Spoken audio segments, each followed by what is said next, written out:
too late. And once they get to like around here, they'll brake even harder.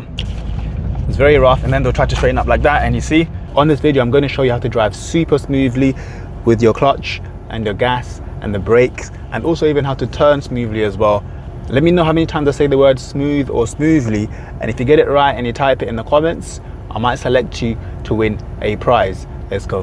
Now, I think one of the hardest things to do for most people is moving off smoothly. Even if you manage to move off without stalling, you see there, that was quite rough and it wasn't very smooth because I didn't use any gas and I brought the clutch up too fast. The way to counteract this is by using the gas and moving off the clutch smoothly, just like this. So this time when I'm moving off, I'm not going to bring the clutch up too high. I'm going to bring it just to the biting point like there, and I can tell I'm at the biting point because I can feel the car shaking a little bit. I can feel it, a little vibration. And also if you look at the RPMs, it's going to go a little bit above 1, and that's how I know I've got the biting point. So now that I've got the biting point, I'm not going to lift my clutch up too fast now. I'm going to add some gas in the background as I'm moving away and keeping my clutch still and smoothly bringing it up while adding a tiny bit more gas in the background. And then finally now I'm off the clutch.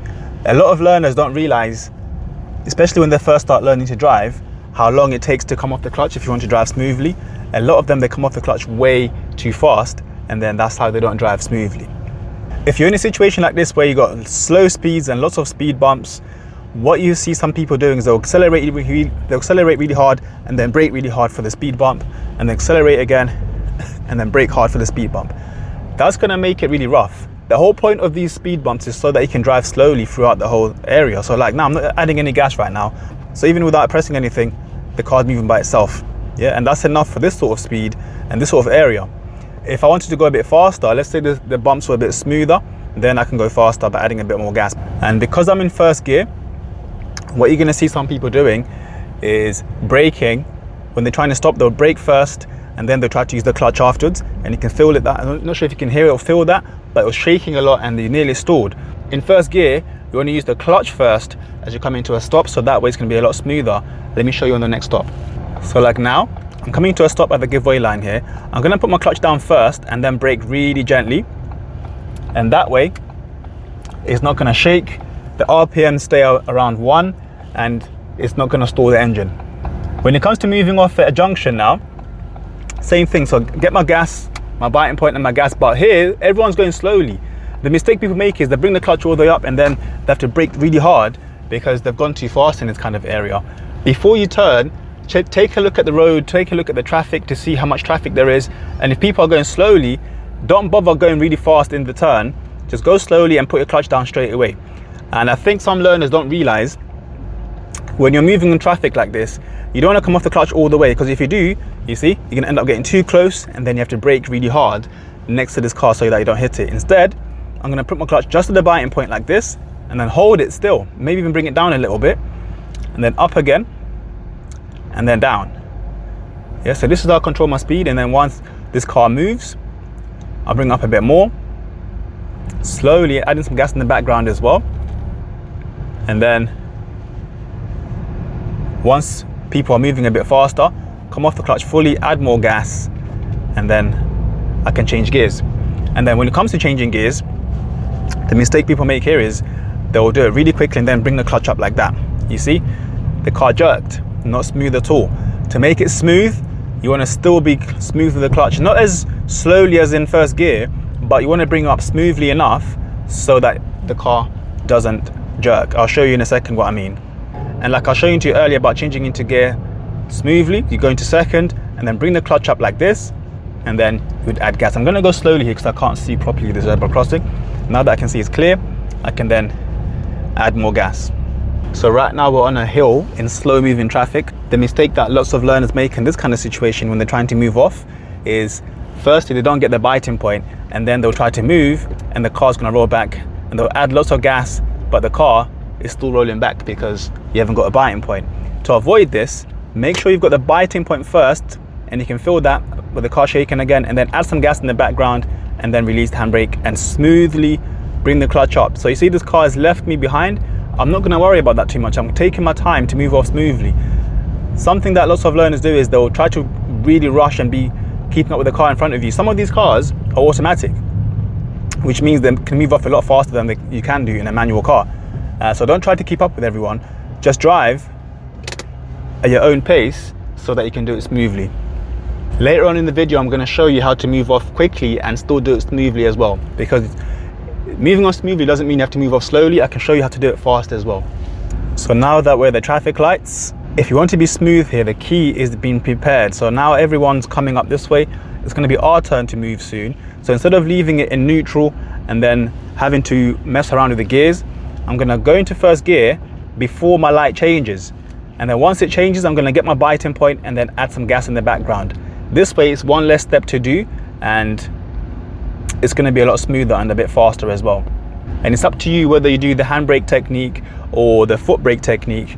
Whichever you feel more comfortable with, do it that way. I'm going to show you the handbrake technique first. So there you go. Handbrake down, add some gas, bring the clutch up smoothly, check in my mirror, and then now I'll go into second. So when it comes to creeping through really tight spaces like this, don't bring the clutch all the way up and then add gas. You want to use your clutch control just like you're parking. Imagine you're parking your car and you're trying to go really slowly. That's how you're going to do it here as well. Once you're going through the gap and you've got more space, then you can come off the clutch fully, add gas. So when it comes to turning, you want to do this smoothly as well. And let me show you the wrong way of doing it. So people approach a turn really fast and then they'll try to turn like this. It's very rough, and then they'll try to straighten up like that, and you see I was going too far that way, and now I'm going too far this way. It's too rough. The easiest way to do this is making sure you bring your speed down. So like I'm going to take the next left here, check my mirror, signal. I'm already braking. I'm thinking maybe I might even need gear 1. So I'll go into first gear and then bring the clutch up smoothly, and then I'll do my turn. Yeah, but I'm not trying to do the push-pull technique. I'm just letting my car, I'm just doing it freestyle, and then bringing the steering wheel straight back one-handed. It's a lot easier that way, and it's a lot smoother rather than trying to do little shuffles of the steering wheel. If you want to be really smooth at junctions, make sure you're going to first on the approach. This way, if it's clear, add a bit of gas, bring the clutch up smoothly, and then you can carry on going. And this is something that lots of learners actually struggle with, which is stopping a little bit and then going straight away again. I'm going to show you how to do that smoothly so that the car doesn't jerk and so that you don't stall as well. So maintaining the same kind of speed, this is something that people have a hard time with, especially when they're new.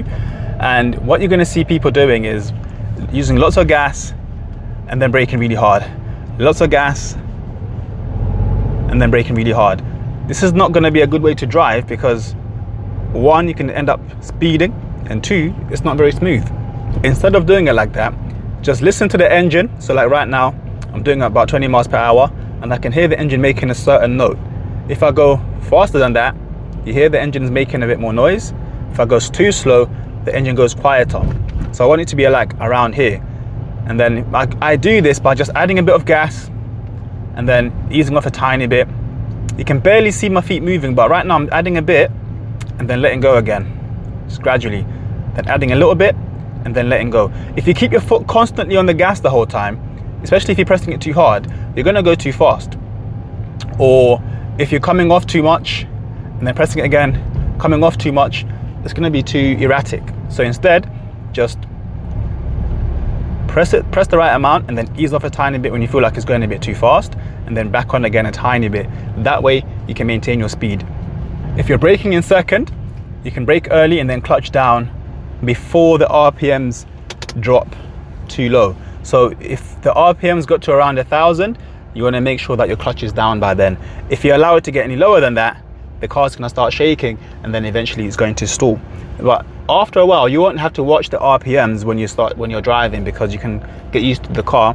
But in the first place, make sure you put your clutch down before you feel the car vibrating too much, and if you're looking at the RPMs, before it reaches 1,000. So this is the wrong way that people brake when it comes to stopping from high speeds. They'll leave it really late to start braking, and then like now it's too late, and once they get to like around here, they'll brake even harder and then brake even more like that. It's too much. I'm going quite fast, but I can start braking early. I'm in third right now, and then I'm going to put my clutch down around here just before it gets to 1,000, and before I come to a full stop, I'm going to ease off the brake a tiny bit like that, and that way you hardly notice that I stopped, because it's a smooth way to brake. And when it comes to changing lanes, you can do this smoothly as well. What you're going to see some people doing, especially when they're new, is doing a lane change like this. It's too rough and potentially dangerous, especially when you start going much faster. If you do a turn like that, it's going to be dangerous. You're going to lose control. Instead, when you're changing lanes, let's say I want to go into the right lane here, I'm going to barely turn the steering wheel, you see, and the car will go into the lane. Yeah, especially when you go faster, you barely have to move the steering wheel for the car to change lanes. Let me show you again. If I'm going to go to the middle lane here, mirror signal, barely turning the steering wheel, and it goes into the lane.